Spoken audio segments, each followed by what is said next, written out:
अकोला जिल्ह्यातील बार्शी टाकळी तालुक्यातील धाबा वन परिक्षेत्रात कुरण विकास व विविध कामांच्या नावाखाली कोट्यावधी रुपयांचा भ्रष्टाचार झाल्याचा गंभीर आरोप एका सामाजिक कार्यकर्त्याने केला आहे। कागदोपत्री कामे दाखवून प्रत्यक्षात मात्र विकास शून्य असल्याचं धक्कादायक वास्तव समोर आलं असून यामुळे वन विभागाच्या कारभारावर प्रश्नचिन्ह निर्माण झालं आहे।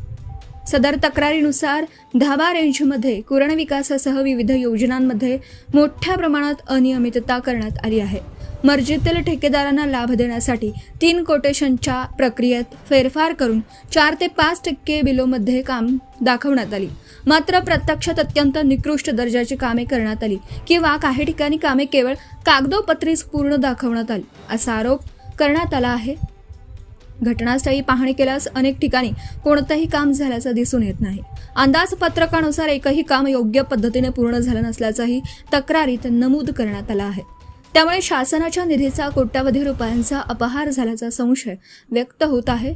या प्रकरणी धाबा रेंजचे अधिकारी रोहित बोरकर यांच्यावर थेट बोट ठेवण्यात आलं असून त्यांच्या विरोधात फौजदारी गुन्हे दाखल करून तात्काळ बडतर्फ करण्याची मागणी करण्यात आली आहे। तसेच संपूर्ण प्रकरणाची उच्चस्तरीय चौकशी समिती नेमून सत्य बाहेर आणावं आणि अपहाराची रक्कम वसूल करावी अशीही मागणी करण्यात आली आहे।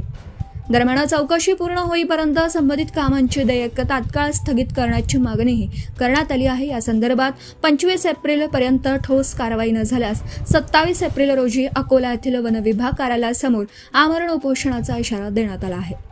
भ्रष्टाचाराविरोधात लढा सुरूच राहणार असून न्याय मिळेपर्यंत आंदोलन मागे घेणार नाही असा ठाम इशाराही संबंधित सामाजिक कार्यकर्त्याने दिला आहे। या प्रकरणामुळे अकोला वन विभागात खळबळ उडाली असून प्रशासन आता कोणती भूमिका घेतं याकडे सर्वांचं लक्ष लागले आहे। प्रदीप गावंडे, अकोला जिल्हा प्रतिनिधी तथा कार्यकारी संपादक, धुमाकूळ महाराष्ट्र न्यूज नेटवर्क। आपल्या परिसरातील ताज्या आणि महत्त्वाच्या बातम्या पाहण्यासाठी आजच आपल्या धुमाकूळ महाराष्ट्र न्यूजला YouTube वर सबस्क्राइब करा आणि बेल आयकॉन प्रेस करा।